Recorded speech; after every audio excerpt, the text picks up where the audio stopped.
A couple announcements to your dues by the end of which I hope all of you go on the East Lansing trips, and we're going to start requiring you to check off your name. No means no company name. We're going to be pretty strict on the Niece McBride class. I'm going to figure out what to do with that. You will be updated. You want to sign up for the East Lansing trip just after this? Either tomorrow or the next day with registration information and tests. So that'll polo tomorrow for the next day. If you need something after the meeting. Many we sent an email out saying, an email back saying, please talk to me after the meeting. Nothing else to say to you. So again, take up the rest of your time really here for. So hi there, good evening. I'm the SAP Architect General Motors, Detroit. Pretty uneventful. We do remember when we had so quite good. What I would like to do today is Ryan with me. He's from my team. I cover a certain segment. We'll talk to you summer experience. So you guys did during the summer, but I think quite interesting. Slide what the agenda, the topics, because I think various meetings with one of the things I wanted to make sure, not just about General Motors, talking about of course the automotive industry in general. SAP and automotive, you'll see that, or whether it's any of the others. SAP is those suppliers, and maybe new. So that when you set other fine companies, but at the same time also the association for who and how much gets inside of you, different things. When I look at Scott, if I look at so when I don't quite relate I do to a car. There's one of our on the picture to the right, I can tell you. That I wanted to share off. The automotive 96% are in the automotive industry. SAP. They build the vehicles, but in some form of the object is present. When you look around, when you look at equate that, 6 automotive companies are using SAP. Now, if you do go, there's a lot of other, if the company location changed or some other part of the race that are running SAP. 1,000 vehicles a day are using SAP. Quite during a vehicle and a half to about 5. So you can imagine from large using SAP. And to keep in mind this stuff, if you wish, right? This is where when you go to reason, you have the wonderful things show up, but they don't show up in the right sequence. They heartburn to look at. Again, it is reference here of the automotive company solutions. Again, in various not only. Not just on finance or in chain management, house management, human resources, wide range, whereas less so on the actual floor. You will happening, but it is very prominent. That as statistic, companies, the top 2,000 are running 96%. All of the companies with the highest production volume of SAP. Quite reassuring to a career with an automated, and you want to pursue it. You have lots of options. Good to know. 5 companies that you have with the vehicle SAP. 100% initial quality using some. The leading for automotive vehicles, SAP. You see this and supply base. And I might say pretty sizable. It's located in Detroit, but when you look at Grand Rapids, for instance, companies around that stretch 94 SAP. So it's very prominent. There's a high for SAP in the automotive. We encourage the companies that are actually forward in, that include so on, all of them. Vehicle, a Chevrolet car, for instance, we have actually a 4G car that serves, and we are the first ones coming out or coming with it. What you can do with it? Take road and send to your car a coupon because that's a special. A note that you do your oil, you have an opening. Do you want from a nearby? All kinds of come from that of exploring what that. The market again has suppliers in the manufacturing for the after sales, the accessories. Again, is using SAP. When you look at the again size 100, that is a summary of what I just covered. Just to reconfirm, the industry and SAP together, there isn't. That is for SAP has been investing millions of dollars and just putting geared towards the automotive. See the adoption of that and develop. SAP also is hosting gaining feedback from, so for instance, next week SAP in Waldorf, peers of mine from automotive, from Volkswagen, suppliers from like Bosch, common needs that we would want in evolving the product. Kinds of forums happen, and it's quite reassuring to know that you have to find which one is. Please consider automotive. Now, talking obvious story. This picture, it lets you indicate whether you're just being or business of driving. Joining GM, you're going to get function. You're going to driving. You are part team that tools and trucks, and it's exciting. And you can see even allowing you to experiment with the cars in terms of for a week. And the recruits that we've had have been very our special. They are driving every 3 week Corvette or a Cadillac CTS, different types for a week. See how it is like. Great experience. In IT, at a car company, a series and particular IT. These are the vehicles. We are changing them, coming out. This never up to date. Investment going in. We have vehicles. In one of the vehicles that we are award-winning vehicles. North American awards came, and obviously we hope to do that. By the way, this vehicle that from our, it's called. It has more on that vehicle than more than 30 stations you can do. It is hard to ever find, and that's exactly the same as you. Highly personalizable. It is a very cute, very there are many things. Very sporty. Here you can see that Fortune 10 company. Fortune was not Fortune 7. We have is fairly $1 billion, and obviously to increase that. 18 consecutive profit after events in 2009. But since that time, we're improving fairly well. And that we are we're selling nearly 10 million around the globe. With this number, when you think about that, of the vehicles sold out of the total, 70%, as it was overseas is obviously China is one of expanding. When you think growth and the world market, which is at 65 million worldwide. When your growth path is towards about 1 million by about 2000, where is that growth going to? It's here. Number of vehicles per thousand, we are around 850. China, we are less than 100, to give you an idea. Less than that. So it is markets, and there are others in those places. Russians are very, if you wish, what the growth is going to be. Yeah, global company. We are operating 40 markets around there. We are the marketing, selling, we are manufacturing. It's a true global. Again, referencing again, these tape or so were rich and so on. It made important, but on the vehicle to an emotional reaction. Obviously, a utility factor plays to another in a fashion and with. But there is a different thing. You want to drive a car that is an expression of who you are, and we have been attracting these kinds of reactions, and you can see what those are. You in our new data center, you know that last couple of years from an outsourced operation. More than 20 data centers here in Michigan. This is one of the centers. It is most modern data center here in the United States, and now every new center to a certain standard trying to be at the latest status. Centers. Our operation is, and yet screens that are being monitored on a basis, looking of slowdown type of a disruption to this anywhere in our, which is quite extensive. The objectives that we strategy here, we want to double innovation.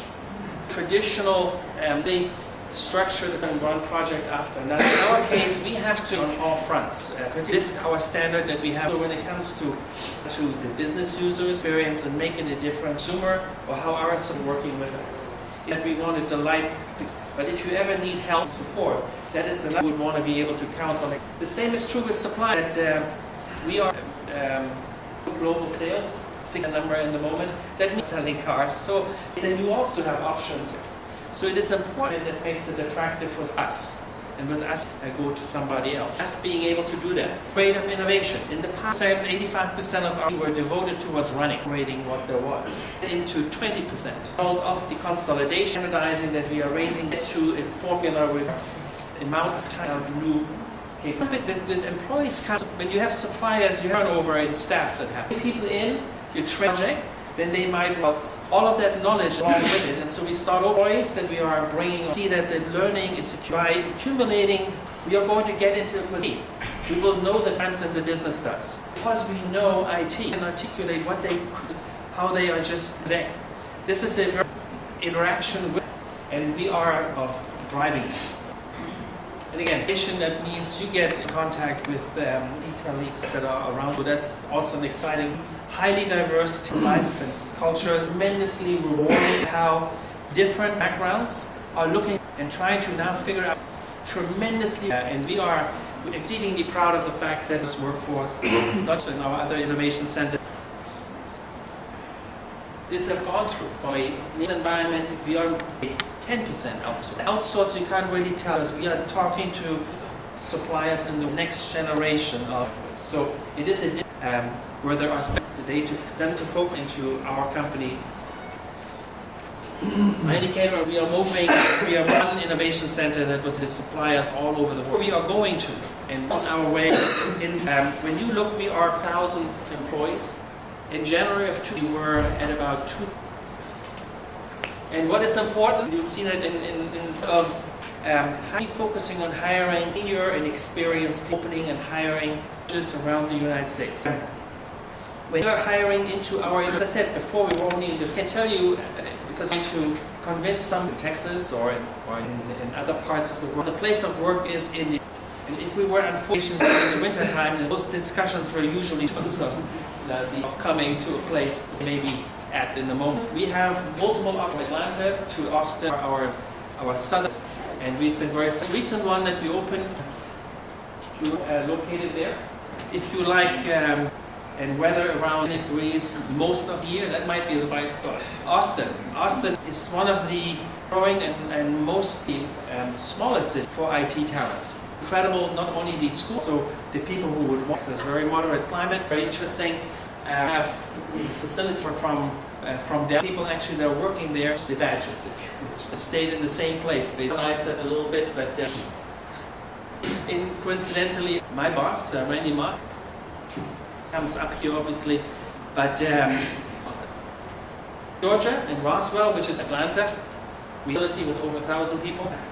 We were there, 350 people in that facility to entertain, and in the facility now we had 1,000 people that came. It is tremendous, very good markets into those markets. Detroit and Warren at the Renaissance Center, which is our campus, is the team also in Warren, from some of the other operation groups that are not just half of our Southeast mission clearly strong.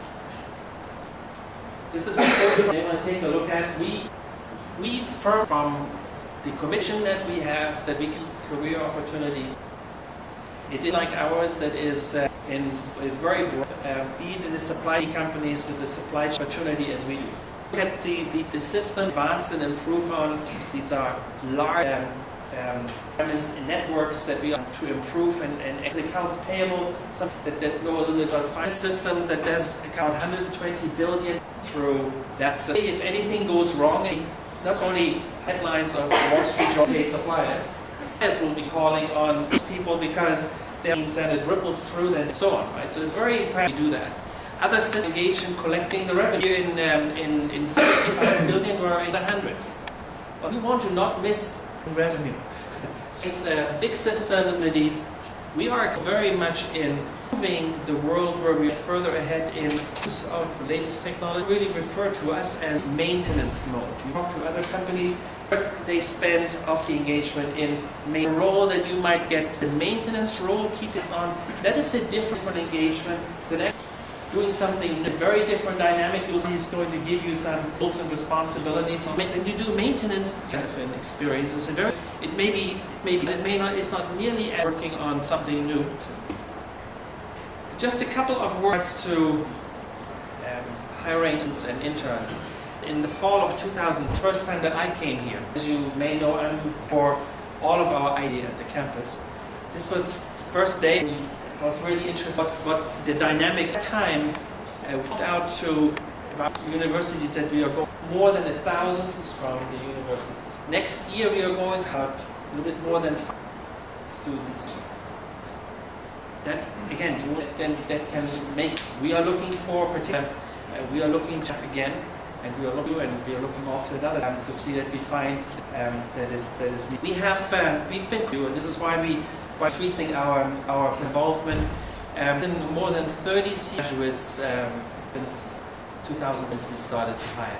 That, when you put that on, even though we are relatively come to from a, we don't hire for business functions, really just we're the 7 school. So that I want to say that that the kind of students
are technically oriented students.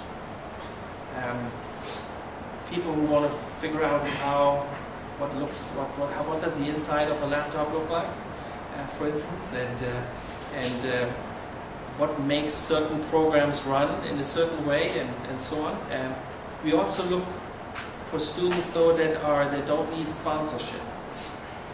From a right of work perspective here in the US, it's very important, but we do not offer any opportunities for people who need sponsorship. So that's very important for you to realize. I think those are some of the key points that I needed to deliver. Well, with this, the next segment here, I'd like to introduce John Wyatt, who is our Global SAP Technical Development Manager. And he's going to take you through some of the roles and responsibility discussion. Okay? Thank you, Ron.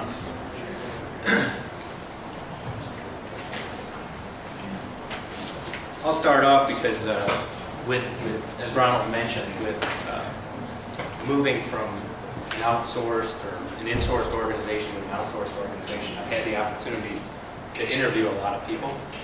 And so I'll give you a little bit about my background, where I started from, and then hopefully I'll be able to give you, some thought when you're looking for a job, when you go into an interview, some things to think about, in the roles and responsibility area. First of all, I'm one of the IT people that started off, I graduated in accounting. I've never done a single journal entry in my life. Never did any true accounting. But at the time there was a company called Electronic Data Systems, and they actually focused on hiring people that were non-MIS majors, sometimes even music majors and things like that, that could get the business process piece of it and then understand the programming, and they taught you it all. So at the time I thought, well, maybe the computer thing will catch on and I'll need to know that. Because when I graduated, I had, I'm embarrassed to say, but it was a Pascal course. And I think I had one other programming course, but I think I cheated and went with Excel. So that was or Lotus 1-2-3, but that was my programming background when I graduated. So it turned out that, EDS was ready to train me, and I was pretty happy with that. So I went to work for EDS, and I told them that, they said, where do you want to work? I was very excited. I said, I want to work anywhere in the southeastern United States. Grew up in a cold weather area. And 2 weeks later, they called me back and said, John, how does Detroit sound? And I said, sounds good, because I was ready to go, right? Just ready to get started. So I came in to account for GM. At that time, EDS was a subsidiary of GM. Started working for GMC Truck. Actually had a background there where I actually worked in like a simulated car dealership. Part of my job was actually selling vehicles to employees. So I really got to learn a lot about the vehicles, got to learn a lot about our business. I did a lot in order management. And then EDS, there were some things going on in EDS. So I actually, during my career, and this is kind of just to give you the things I looked at, but I had the opportunity to go to work for a bank, and kind of relating it back to Ronald's presentation. So I looked up, and the bank was one of the top 50 banks to work for in the IT industry. And long story short is I went to work for the bank, and then I found out that I really liked the automotive industry. It was hard to get excited about an ATM machine. And I was even in the alternate retail group, which was delivering technologies like banking at home and things like that, even way back then, to users. But then I found out that I really liked the automotive industry. So I had the opportunity actually to go work for SAP. They were starting an SAP, they called it a RIG, Regional Industry Group, in Detroit. So again, networking, friend of a friend, started working for them, and I went to interview with SAP, started working for SAP in the automotive rig. That was a great experience. I got to work with some of these companies that were on the presentation. I worked with Nissan, I worked with Mercedes. I worked some with General Motors. I started a large project in vehicle finance with Volkswagen. That was a terrific experience. Then I had the opportunity then to come back to General Motors in actually a non-SAP area. But things to think about when you're growing your career. So I actually was a hands-on developer / consultant for SAP. For EBS, I was a hands-on developer, but I got into business process re-engineering. When you're doing any type of business process re-engineering, you really get deep into learning the business. And then when I came back to GM, I wasn't in SAP, but I was in an operations area, but the way we ran it at the time was a portfolio process. So you're actually kind of like, but you're kind of like your own CIO. I ran a fairly large portfolio dollar-wise. It was probably larger than most individual companies' IT budgets. And I got to run that, and then I went back into SAP.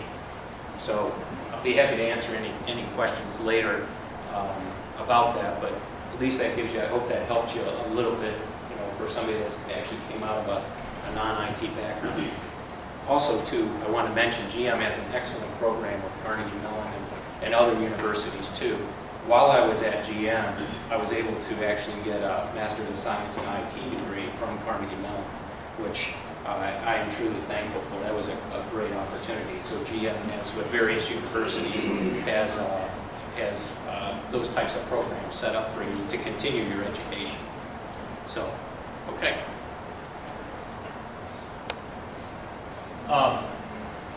Now I understand there's a class in here that may have some insight into this, about a typical project structure. And the reason why I wanted to bring this up, I've had a lot of opportunities to interview people, and really the question is where do you see yourself when somebody's interviewing you? What role do you see yourself in? Is basically the question. And so this is pretty generic, but from a project perspective, well, first of all, this I wanted to ask, from a business or an IT department, how many, for those in the room here, where do you see if you're, say this way, if you think you're going to be a person that operates SAP from a business perspective, raise your hand. If that's what you picture you're envisioning yourself doing. Okay, yeah. If you think you're going to be an SAP IT person, that's the rest of the room. So it looks like it's actually slanted to people that are going to be focused on SAP from an IT perspective. Is that true? Maybe I should have the people that want to work in SAP or work in business, but want to stay from an IT focus. Okay?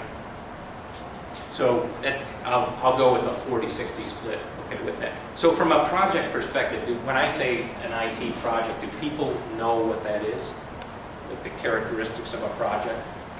If anybody has any, you can raise your hand and just shout them out. I've got 11 t-shirts to give away. I would like to not carry them home with me. So if you can shout out a characteristic of a project, then I'll go ahead and throw you a t-shirt. Come on, 635. Come on. You're going to get more than a t-shirt. Teamwork. What's that? Teamwork. It's a part of a project. Teamwork? Teamwork is very important. Okay. Teamwork. Yeah. I have, you know what, you can trade sizes too. I've got larges and extra larges, so go ahead. The schedule, the time management. Time management, very, very important. All right. Coordination. Requirements gathering. All right, I got it. He's got it. Coordination. All right. Is this only your class because they're in project management? Because if so, we might have to get a different. What'd you have? Requirements. What would you go ahead? Requirements gathering. There you go. All right. Resources. Resources. Good. Good. I gotta go back there.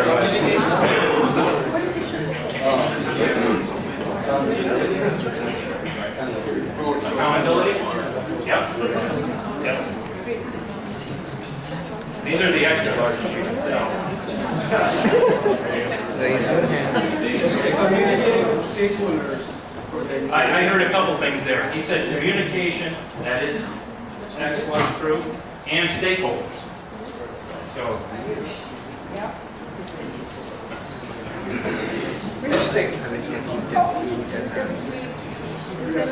yeah, we got it. We got it. But you can never have enough. Several people, but I want to make a point here. I mean, you're going to get a T-shirt. We've got communication several times, but in a project, you can never have enough communication. So there you go. Testing. Yep, testing is a part of the project. Problem solving, definitely. I'll put it in a little different slant.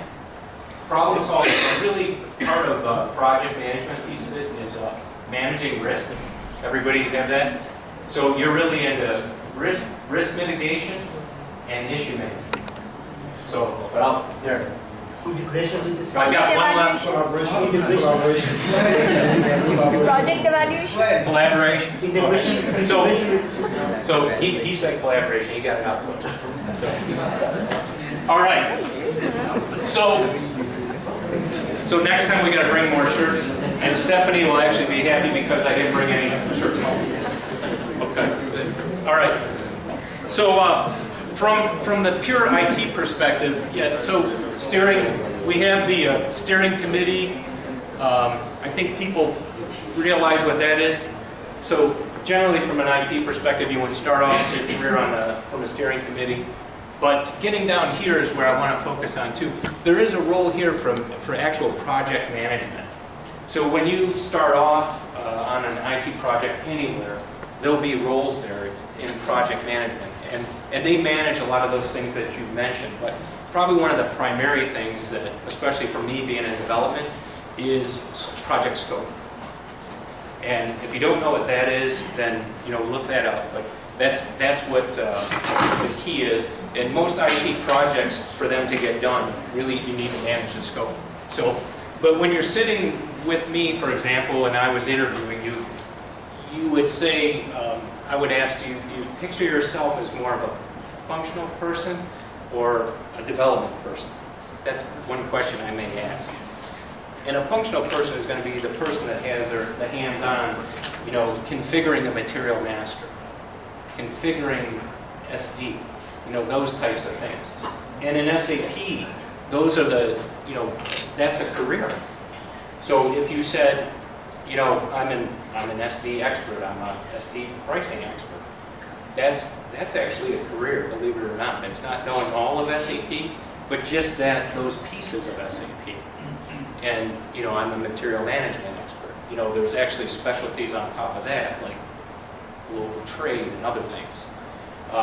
In finance, too. This is for people that have accounting backgrounds.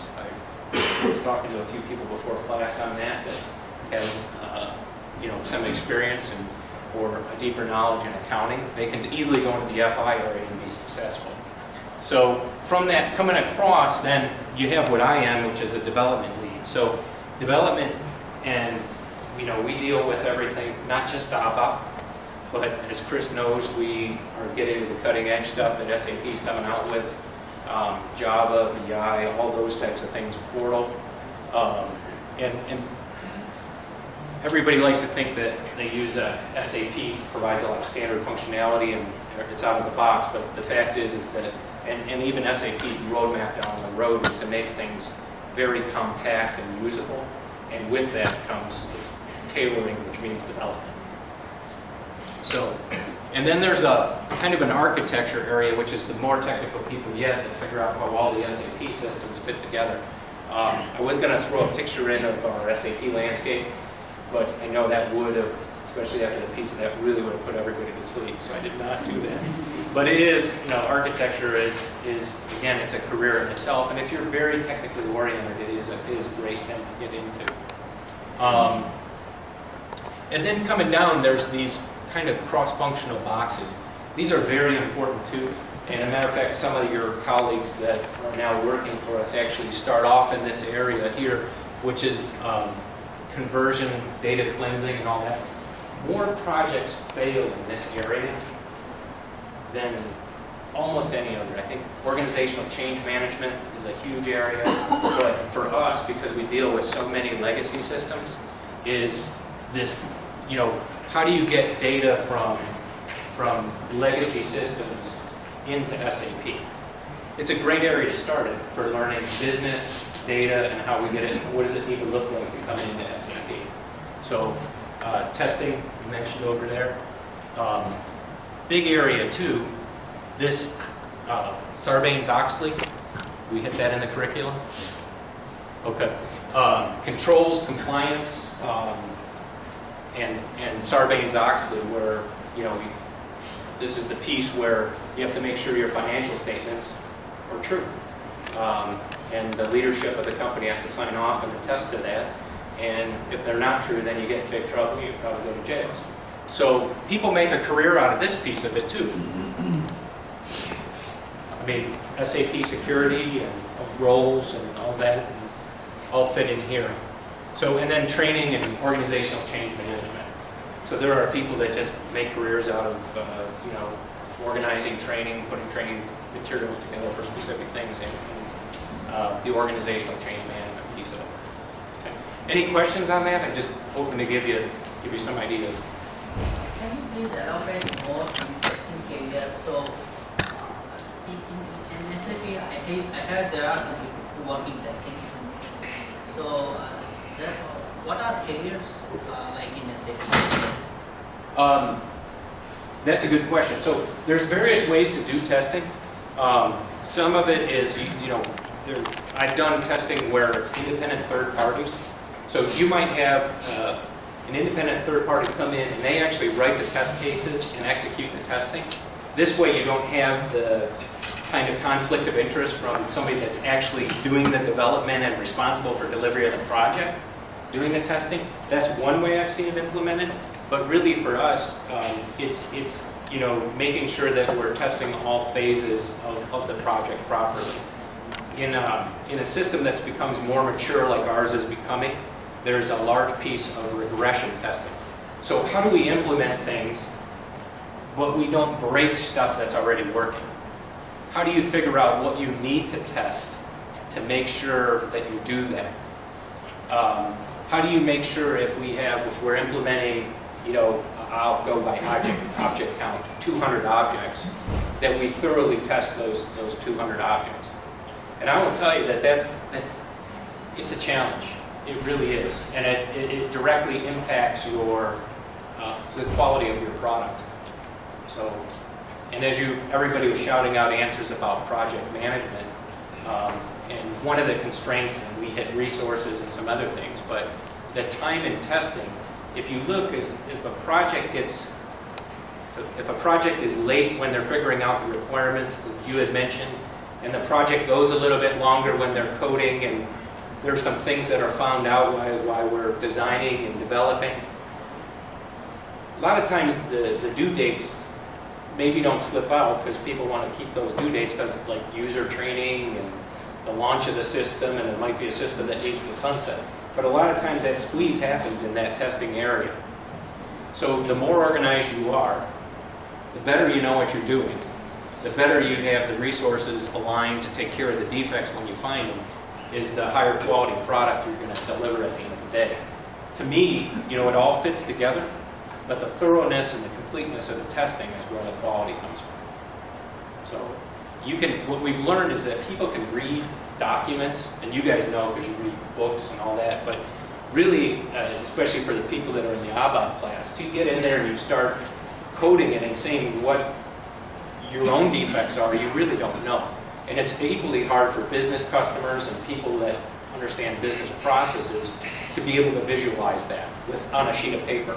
So really, the users and even the functional consultants don't really see, you know, that end result until they're into testing. So, and then the scope management comes in, right? Because they'll see things they forgot. So now you got to come back in and manage the scope. So, that answer your question? Yeah. Okay. So how often this testing goes? Is this a one-time activity or it's a continuous activity in various phases of project implementation? For us, testing is a lot of interest in testing. I can come back and talk about this. Good. For us, generally the developers do a unit test. The functional consultants and the developers do what we call a functional unit test.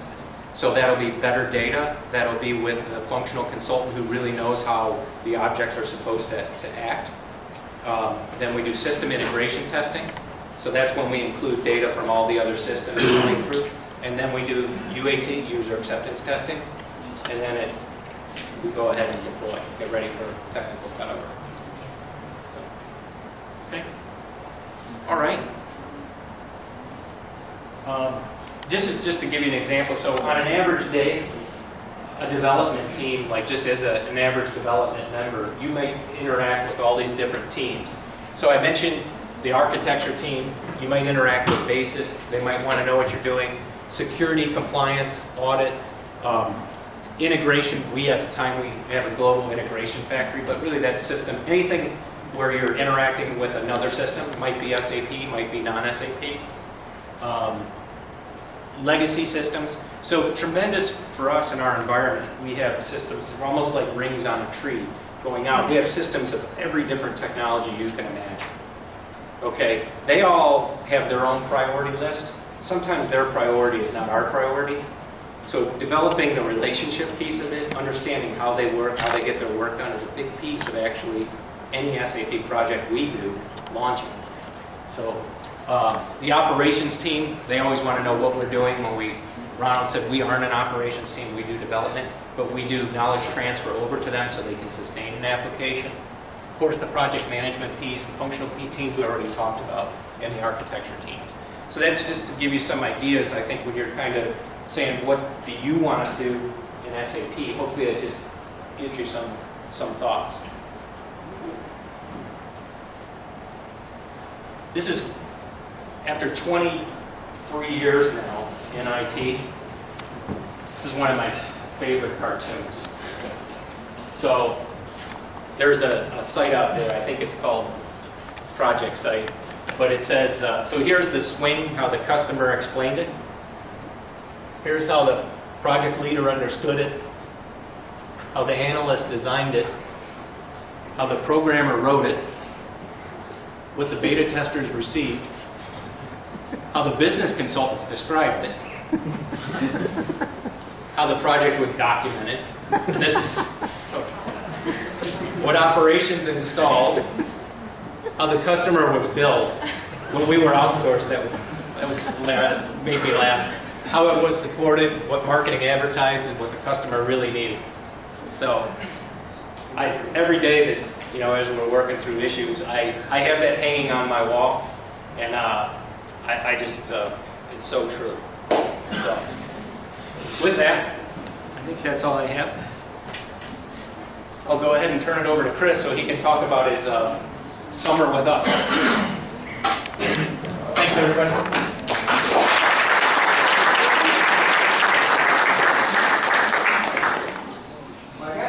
John yesterday, and John says, so are you going to have slides ready for tomorrow? What are you talking about? Oh, well, you're going to present with us tomorrow. Oh, boy, that's news to me. So I had my redneck slides. So as I was listening to these guys talk, I have my requirements gathering on my napkin here. So excuse me as I go along down my list here. I got an opportunity to work at Jim this summer. So it's something that we've worked on, this relationship, for a couple of years now. And through the support of Ronald, Franz, Frank Andre, Steve Tracy, all kinds of folks in both sides of the organization, we had this experiment to do. So starting in June, I got to go down and work at the Renaissance Center. So I spent the summer working at the Renaissance Center on the SAP ABAP team as well as on the architecture team. And I did a lot of basis type work and that kind of stuff. So it was a fantastic experience. More so than my little war stories, I guess, is I want to fill you in from your expectation of what you could expect to see at General Motors. Because I don't honestly think that my experience was unique. I went to all the intern orientations. I went to a couple of the intern social events. They all kept thinking I was a chaperone. So, but I worked with a couple of students from the University of Puerto Rico. We worked on kind of the configuration and initial testing to build a Fiori app, which is a different approach to SAP user interfaces. And the guys from Puerto Rico, when you talk, they really have a lot of the same kind of experiences I did. And what I mean by that is that General Motors let us kind of pick a path and go with it. It was nice. I didn't know what to expect going in, especially as an old guy. But the experience that I had, and again, it would be a similar experience to what you all would have, either as an intern or as a college hire, is that it really is a wide open kind of place that you can look at all different kinds of career paths, all different kinds of things that interest you, all those shiny things that kind of come along and go, oh, that looks cool, let me go try that. And the folks that I worked with down there really gave me a lot of opportunities, a lot of support. They let me work just as many hours as I wanted to, so that was great. I think I was working about 12 hours a day, 7 days a week, trying to catch up on all the stuff that I thought I knew, but I really didn't. So it was a lot of fun. Again, I'm not going to really go into detail on the kinds of things that I did, but more just kind of impressions of the company, why I think that a career in the automotive industry, specifically with General Motors, would be great. Probably the first thing that I'd like to say is that I'm a Ford guy. So I've had Ford pickups, stuff like that. So I'm a Ford guy. Never really considered myself a GM guy, especially since they quit making the Chevelle. So we get down there, and we have the interns also have a program where you can borrow cars.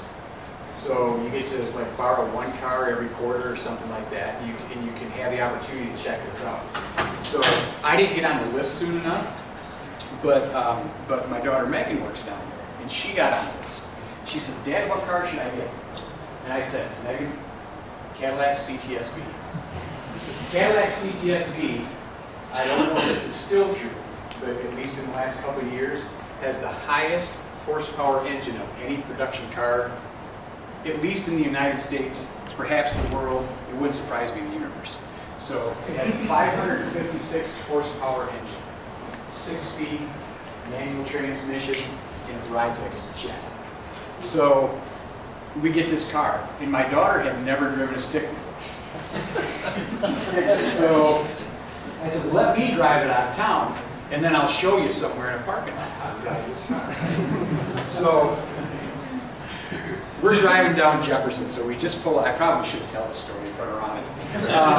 But we pull out of the parking lot, and we're going down Jefferson Avenue. We got to go down to Jefferson and kind of move around to get back to the apartment. And I'm going from second gear to the third gear, so I'm going about 35 miles an hour. And I thought, I wonder what this thing's got. Boy, pushing that clutch, dropped her down to third, popped that clutch out, and just trumped on it. Next thing I know, this car's going to I love this company. I mean, it gets 12 miles to the gallon or something. I mean, this is America, my friends. So if you ever get the chance to go to work for General Motors, do it just so you can drive one of the Cadillac CTS-Vs. And I didn't even get to drive the Stinger. So my friend Shiv tells me that the Stinger is even better. So fantastic product, fantastic company, fantastic people. And I think that's one of the things that really surprised me. I'm a native-born Mount Pleasant, Michigan guy. Grew up in swamps here. Never wanted much to do with Detroit. So Detroit was dangerous when I was there. Okay, it still is in certain places. I went down there this summer, and I lived right across the road from the Renaissance Center. So I could get out of bed in the morning, shower, leave my apartment, and be at my desk in 8 minutes. It takes most of these guys 8 minutes to get from the parking lot to the desk. So it was awesome. Lived downtown, went out to dinner, caught a couple of ball games, stuff like that. If you have an old impression of downtown Detroit, go see it again. So there's a lot to do down there. The people are great. There's cops everywhere. That's a good thing. That's a good thing. But it really is a beautiful city, guys. Go down there. You can get on a people mover. You can see all kinds of stuff. And the food, it's just a lot of fun. So the Cadillac thing. Diversity. And I want to talk specifically, and I think this is really the stuff that I want to hammer into you guys, is diversity and new opportunities with GM and with the way that they can structure the company. So diversity, I walked down there the first day, and everywhere I went there was a CMU graduate. It felt like homecoming. So I went down there, and I'd go for coffee, and there's Sabrina. I'd go into the bathroom, there's Shiv. Everywhere I went there was a CMU person. But the folks around me, it was, multicultural, multinational, all kinds of things. There was lots of different people. One of the things that impressed me the most, and I worked in a lot of IT shops over the years, there was a lot of women. And that's one of the things that you don't see in most big IT shops. And the people that I worked with, there were a lot of women in this company. And that is a very rare kind of thing. So that's something that I applaud GM for making happen. The second thing is the current opportunities. If you go from 90% outsourced to 90% insourced, and all those people go away, think about what that does to the dynamic within the organization. So if I look at most places, and I'm 21 years old, and I look at the people that are 30, and the people that are 40, and the guy that's been there 15, 20, 30 years, and I'm thinking, man, it's going to take me until I'm 60 to claw my way to the top. Because there's all these generations of folks before me, and there's all this good old boy networking, there's all these things like that. And if you look at it, think logically about taking 90% of your workforce, escorting them out the door. That 90%'s got to come from somewhere because they're not inside GM right now today. So, and I don't know if I am sharing secrets or not that I'm not supposed to, but we had our all-staff meeting a couple of days before I left. Back on August 15th was my last day. And we had an all-staff meeting, and Ronald showed a slide of the global SAP team, so the SAP enterprise team. And of all the folks on the team, it was something like 70 or 80% of those people had been employed at GM for less than 2 years. Think about that. 70% of all the people in the global SAP team had been with GM less than 2 years. Of that 70%, it was like 70 or 75% of those people were new college hires. Think about your career. Think about the opportunities. Right? It's a young company. They're talking innovation. They're talking all the right language. They've got the right leadership team in place. You want to go and be a director by the time you're 30? You want to be a vice president when you're 35? You want to be CIO or something someday? I guarantee you guys, you're not going to do it at a place where you got to compete against me, because I will stomp your guts out. And that's just the way it is. Because when you're my age, you're going to feel the same way. I don't exist at General Motors. You guys are competing against people and really creating a whole new organization and a whole new culture that has never been there before. So think about that. All right? This is something that no other company that I'm aware of, especially a huge company like General Motors, is going to, that you're going to have these kinds of opportunities. I mean, it's mind-blowing, the kinds of opportunities, the kinds of things you guys are able to see, the opportunities to go cross-functional, to do different things within the business, and grow within that business, travel a little bit, move a little bit. I'm telling you guys, you'd be damn fools not to look hard at GM.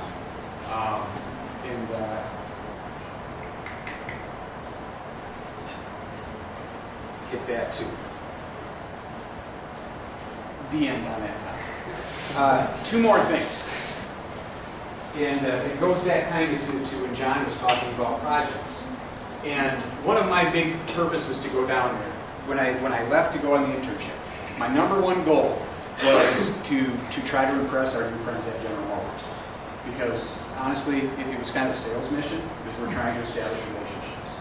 And I need to be transparent in our communication. So that was one of the things. The second thing was to update my skills. So it's been a long time since I've done some of this stuff. And there's a lot of new stuff out there. And I had the opportunity to do all of those things. But the third thing really is to get feedback. So I want to know how are our students doing out in the world. And I want to know from General Motors standpoint, from really our ultimate consumer of our product standpoint, how are you guys doing? How are we doing to prepare you for the world? And I probably talked to 15 or 20 different people in project management, on the architecture team, on various teams around. And I says, what do our students need to know? Almost every single one of them, first thing out of their mouth, they have to understand how projects are run. Your students don't understand what a project is. We think that a project is something that will give you a problem. You get together on a Saturday night for pizza. 2 of you show up, do all the work, all 4 of you take the credit, and you go home. And the way that John had, can we get a copy of the slides? I think so. Okay, if we can get any data scrubbed out of those slides, that's They're awesome. Yeah, I made them really generic. Okay, 36 and 37. just 36 and 37. That's all. Okay.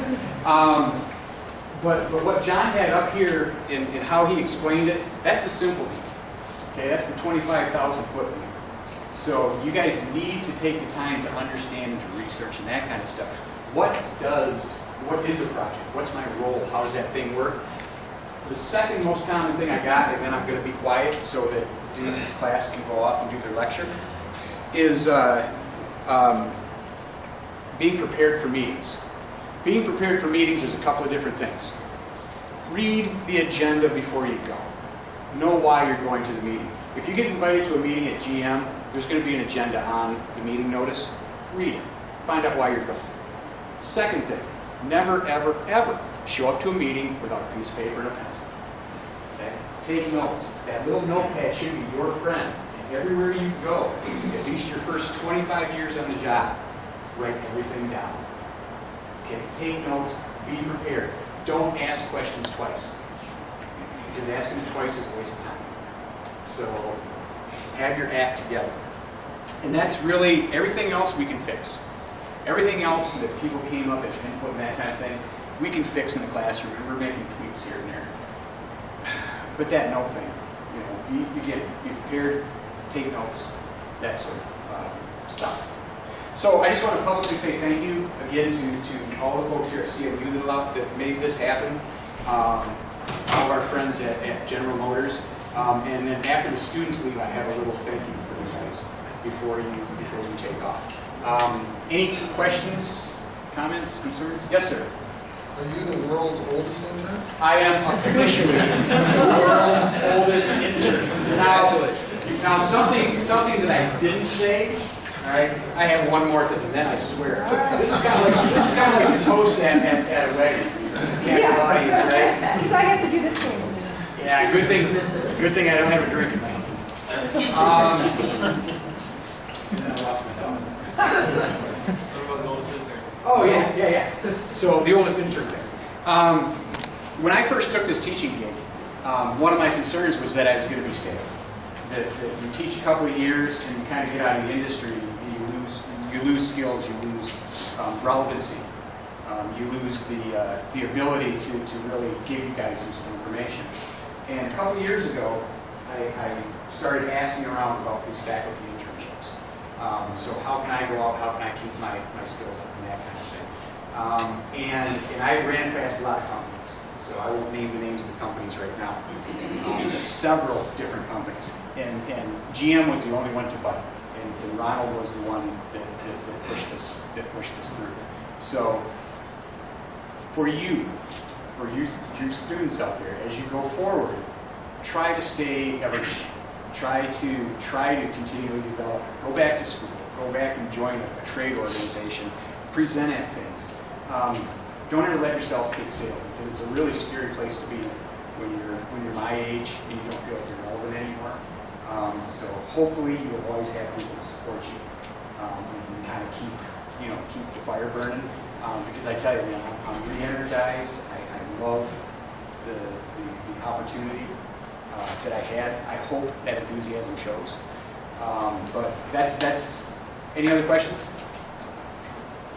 But yes, I am officially the world's oldest intern.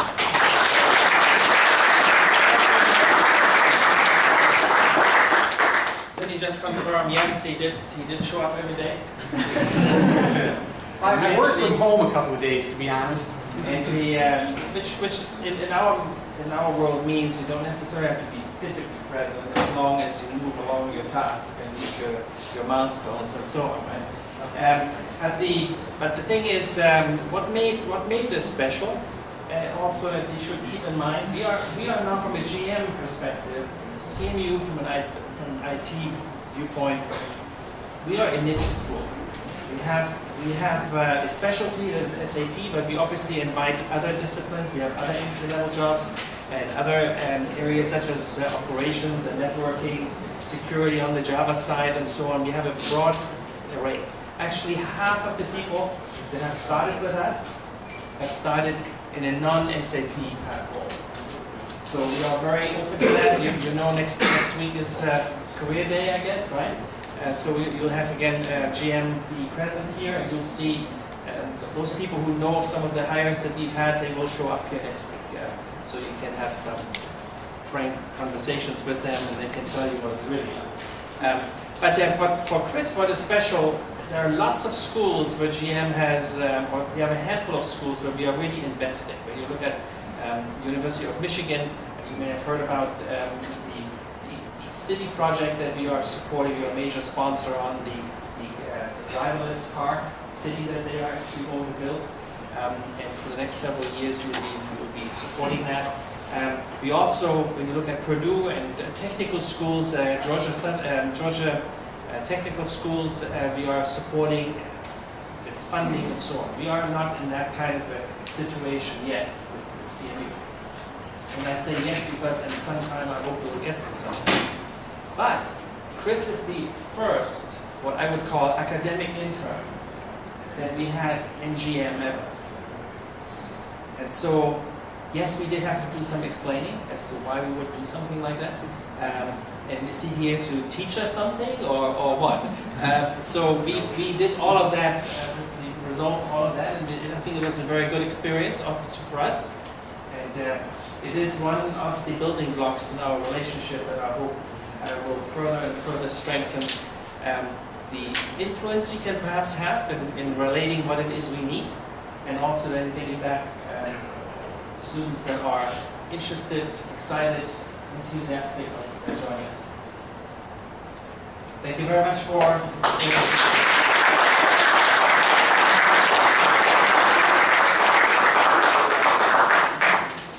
Okay, I know Denise McBride's class has to leave, but again, thank you. We really appreciate you guys coming by, talking to us. Again, if you guys have any issues with your dues or the East Lansing trip, come talk to me. And that's all I'm going to say at the end of this meeting, because I know, like I said, Denise McBride is going to get her class back. So thank you again.